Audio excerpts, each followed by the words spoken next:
तालुक्याचा मी थोडासा डेटा घेतला, त्यामध्ये मोहोळ तालुक्यामध्ये 44 शाळा आहेत, त्यामध्ये 20,000 विद्यार्थी शिकतात.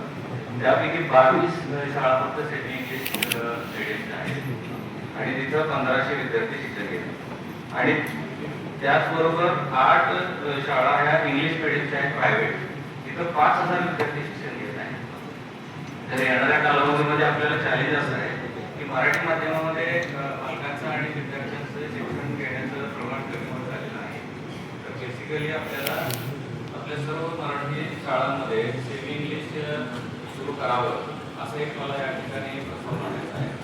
आणि त्यासाठी आपल्या शिक्षण विभागाशी थोडीशी मी प्राथमिक चर्चा केली होती.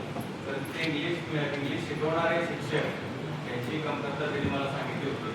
तर त्या सर्वसमावेशक असा एक प्रस्ताव की जिल्ह्यामध्ये आपल्याला किती सेमी इंग्लिश शाळा करता येतील त्याचा एक आपण पुढच्या मिटिंगमध्ये किंवा त्यापूर्वी सुद्धा एक आराखडा तयार करावा आणि जास्तीत जास्त सेमी इंग्लिश शाळा सुरू कराव्यात असं मला वाटते.